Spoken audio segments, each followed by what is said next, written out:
Hello ನಮಸ್ಕಾರ ಎಲ್ಲರಿಗೂ. ಇವತ್ತು ನಾನು ಮಾಡ್ತಾ ಇರೋ ರೆಸಿಪಿ ಹಿಂದಿನ ಕಾಲದಲ್ಲಿ ಮಾಡ್ತಾ ಇದ್ದಂಥದ್ದು. ನೀವು ಯಾವತ್ತಾದರೂ ಟ್ರೈ ಮಾಡಿದ್ದೀರಾ? ಕಮೆಂಟ್ ಮಾಡಿ. ಈ ರೆಸಿಪಿ ಮಾಡೋದಕ್ಕೆ ಮೊದಲಿಗೆ ಮಸಾಲೆ ರೆಡಿ ಮಾಡ್ಕೋಬೇಕು. ಅದಕ್ಕೆ ನಾನಿಲ್ಲಿ ಸ್ವಲ್ಪ ತೆಂಗಿನ ತುರಿ ತೊಗೊಂಡಿದ್ದೀನಿ.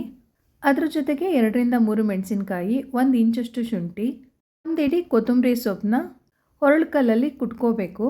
ನಮ್ಮನೇಲಿ ಹೊರಳ್ಕಲ್ಲು ಇಲ್ಲದೆ ಇರೋದ್ರಿಂದ ನಾನು ಮಿಕ್ಸರ್ ಜಾರ್ಗೆ ಹಾಕ್ಕೊಂಡು ತೋರಿಸ್ತಾ ಇದ್ದೀನಿ.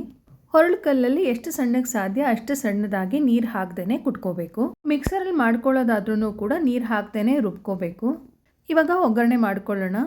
ಕಡಾಯಿಗೆ 2-3 ಟೇಬಲ್ ಸ್ಪೂನಷ್ಟು ಎಣ್ಣೆ ಹಾಕಿ, ಎಣ್ಣೆ ಬಿಸಿ ಆದ ನಂತರ ಕಡಲೆಬೀಜ ಹಾಕಿ ಫ್ರೈ ಮಾಡಿ ತೆಗೆದಿಟ್ಕೋಬೇಕು. ನೋಡಿ, ಈ ಥರ ಕಲರ್ ಚೇಂಜ್ ಆಗುತ್ತೆ, ಗರಿ ಗರಿ ಆಗಿರುತ್ತೆ, ಆಗ ತೆಕ್ಕೋಬೇಕು.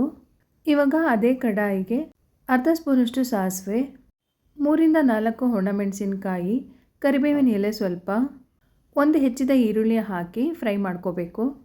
ಈರುಳ್ಳಿ ಕಲರ್ ಚೇಂಜ್ ಆಗೋವರೆಗೂ ಬಾಡಿಸ್ಕೋಬೇಕು. ಈ ಚಿತ್ರಾನ್ನನ ಬ್ರೇಕ್ಫಾಸ್ಟ್ಗೆ, ಲಂಚ್ ಬಾಕ್ಸ್ಗೆ ಅಥವಾ ಹಬ್ಬಗಳಲ್ಲಿನೂ ಮಾಡ್ಕೋಬೋದು. ಈರುಳ್ಳಿ ತಿಂದೇ ಇರೋರು ಸ್ಕಿಪ್ ಮಾಡ್ಕೋಬೋದು.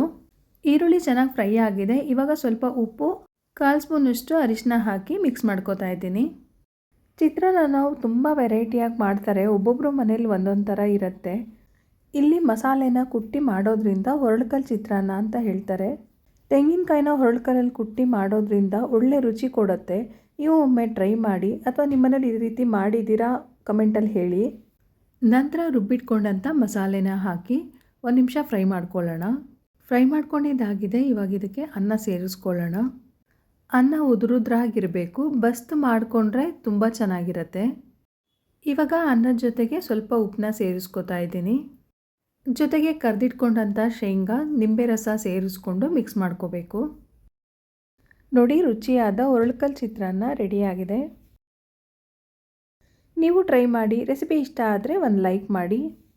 ಹೀಗೆ ಸಪೋರ್ಟ್ ಮಾಡ್ತಾ ಇರಿ. Thank you.